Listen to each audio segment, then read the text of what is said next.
Hello there sexy Stadia players and welcome to a pure Stadia video review, and this time it's Orcs Must Die 3 on Google Stadia. Orcs Must Die 3 is the third game in the series, apparently. Before the game's surprise release on Stadia, I'd never heard of the previous games, and if I did, I know for a fact I've never played them. So with that in mind, I went into Orcs Must Die 3 completely fresh with no preconceptions about what a third game should look like. I've come away very impressed, and slightly addicted to murdering orcs.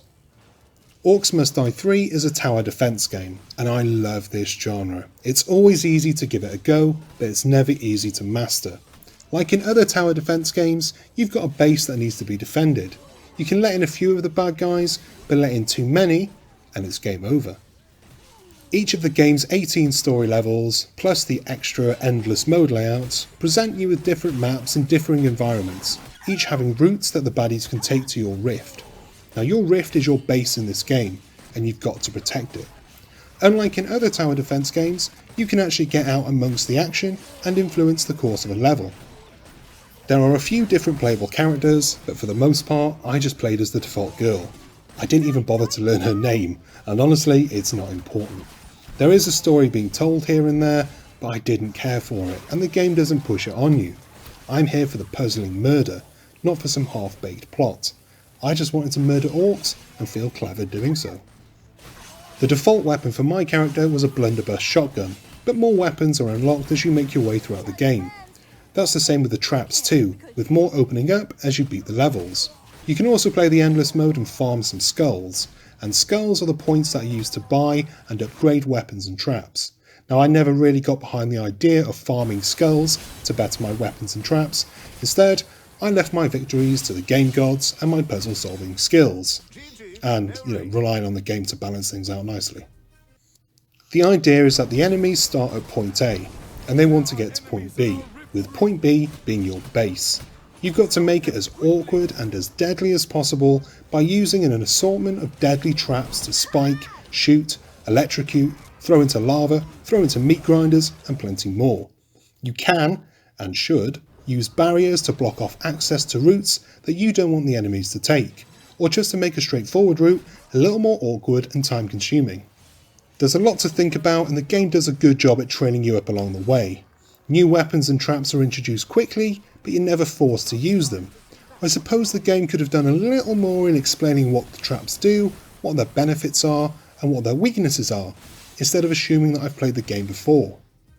Still, it wasn't all that difficult, and I made it through eventually, though there were some hairy moments where my Stadia controller risked getting launched off of my balcony. Some levels really do require you to use your head.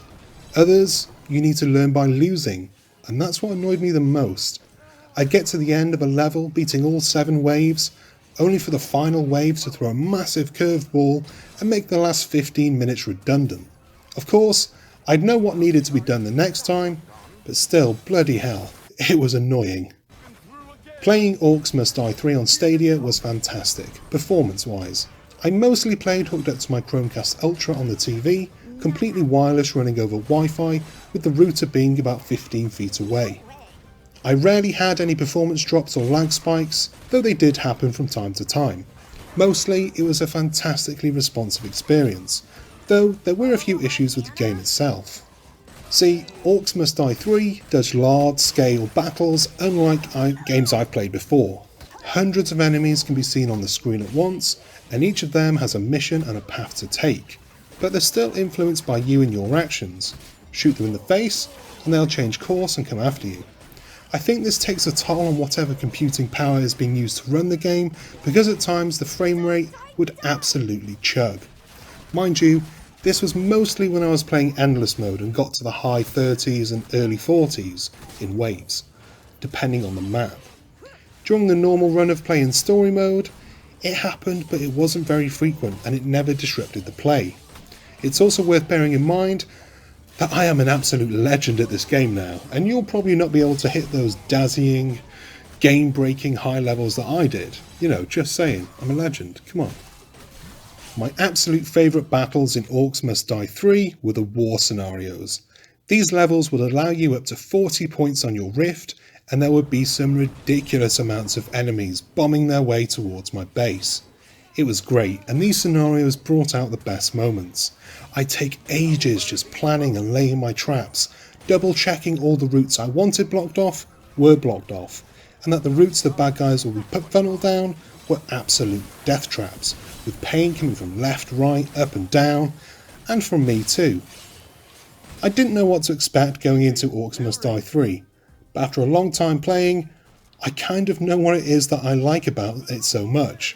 For me, it's the perfect Star Wars Battlefront game, but it's got orcs, ogres and trolls instead of stormtroopers, clones and droids. Clones Must Die spin-off coming soon? Maybe? And that brings us to the end of this review. I hope you enjoyed it, I hope you found it informative. If you've got Stadia Pro, Orcs Must Die 3 is a part of that. It is free to play, you don't need to pay any extra, and if you've got Stadia Pro and you haven't played this yet, what are you doing? Go and play it, it's bloody great. It's got multiplayer too. I didn't get to try that out though. Woe be me. So, thank you. If you haven't already, hit like and subscribe, and until next time, keep washing your hands, keep playing games, and stay bloody sexy. Bye!